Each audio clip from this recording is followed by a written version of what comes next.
de volta com mais uma coluna Minha Opinião. E lembrando que a coluna também é publicada no portal de notícias Nordeste 360. Essa semana temos alguns assuntos para conversar e, se não fosse a tragédia que atingiu e continua afetando centenas de famílias petropolitanas, a quem me solidarizo neste momento de dor, e a proposta ridícula do deputado da família real Luiz Felipe de Orleans e Bragança, do PSL de São Paulo, em cobrar taxas de laudênio a moradores de favelas, taxas da transação de imóveis para o governo. Essas taxas, elas são inspiradas na taxa paga pelos moradores de Petrópolis aos descendentes da família real. Essa matéria foi veiculada na coluna de Guilherme Amado, do site Metrópolis, no dia 18 passado. Se não fosse essas duas notícias, e tantas outras notícias ruins que nós acompanhamos diariamente, a semana teria sido ótima para um roteiro de filme de comédia. Antes de entrarmos no nosso assunto, na nossa pauta, eu quero pedir a você que acompanha o nosso canal e que ainda não está inscrito para se inscrever, para dar o seu like, compartilhar a nossa programação. Aqui no cantinho da tela tem a nossa logomarca, você clica nela, se inscreve no canal e passa a receber semanalmente a nossa programação. O nosso canal tem 3 programas. O Minha Opinião, que é dominical, a Resenha do Cangaço, que é quinzenal, sempre às sextas-feiras, e o programa História Atual, às quartas-feiras, 18 horas, que é uma entrevista sobre história, política, economia e temas afins que agrada a você que nos acompanha. Hoje eu vou conversar sobre a visita do presidente Bolsonaro à Rússia. As cenas que nós vimos, que a imprensa brasileira toda mostrou, são cenas que dá para rir. Por que a ironia? Porque joga no chão todo o discurso e a prática do presidente e dos seus seguidores. Tudo aquilo que ele fez de negativo durante a pandemia e mesmo antes da pandemia, ele demonstra e demonstrou nessa viagem que fez à Rússia que na prática a coisa não é bem assim. Vamos a alguns pontos.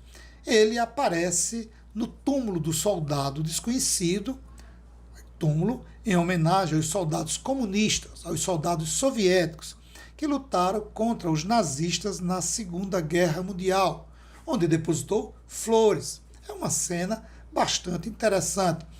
Se fosse outro chefe de Estado, tudo bem, não teria nenhum problema, porque isso é uma prática comum, mas foi Bolsonaro. Ora, quanta ironia! Logo ele, que defende publicamente a proibição, o aniquilamento da ideologia comunista. E vai lá e presta homenagem ao soldado que defendeu um país comunista. Como fica agora o discurso anticomunista? Só vale no Brasil e nos limites do cercadinho? Eu gostaria de saber. Outro momento que vale a pena destacar foi o uso de máscaras.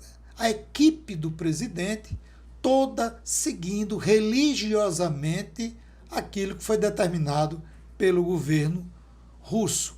A máscara, eu lembro a vocês, que é um item que sempre foi renegado pelo presidente, inclusive chegando a afirmar que em seu entorno, sua equipe não precisaria usar a máscara. E esse mesmo presidente que usou máscara e sua equipe lá na Rússia foi aquele, quem não se lembra, que arrancou uma máscara de uma criança na cidade de Pau dos Ferros, do Rio Grande do Norte, sob aplausos dos seus adoradores ou admiradores.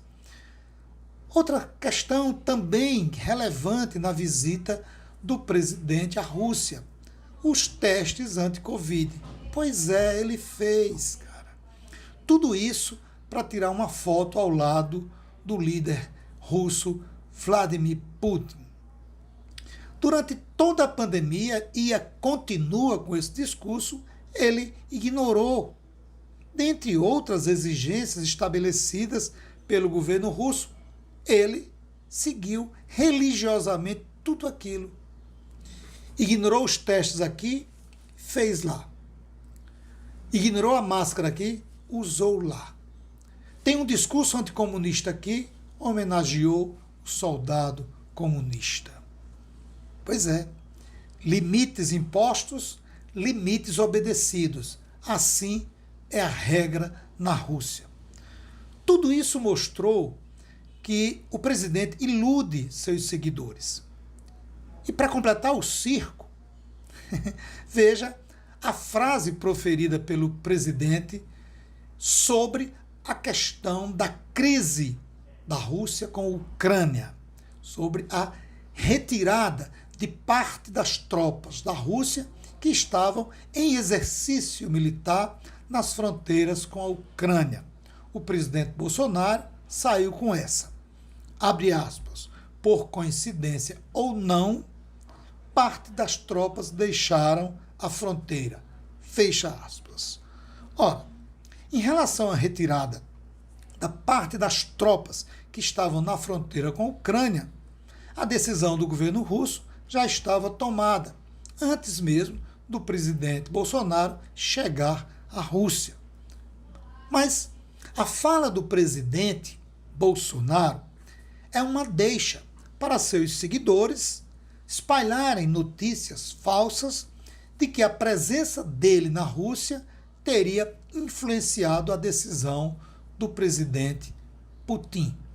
Isso aí é interessante para que a gente observe como essa narrativa vai ser construída pelos defensores de Bolsonaro, querendo ou tentando colocá-lo como um estadista que percorre o mundo defendendo a paz.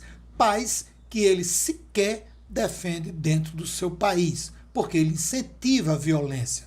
Não devemos esquecer, quando ele incentiva a compra de armas, quando ele incentiva o cidadão, a cidadã a andar armado, ele está incentivando a violência.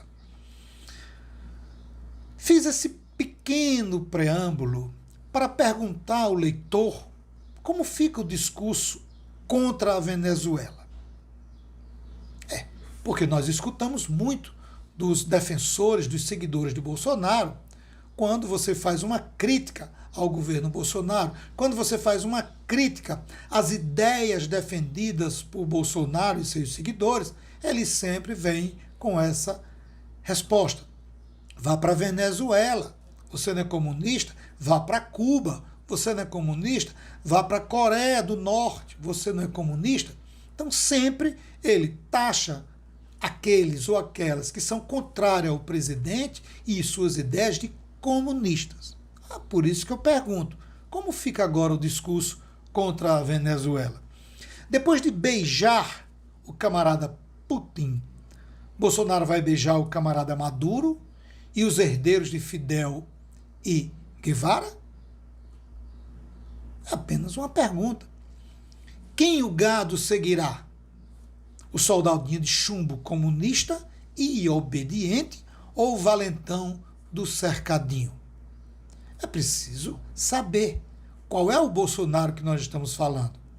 Aquele que levanta a voz e levanta as mãos contra o comunismo aqui no Brasil e, de preferência, dentro do seu cercadinho ou naqueles espaços onde estão os seus seguidores, ou o Bolsonaro quietinho, seguindo as regras e as imposições do camarada Putin.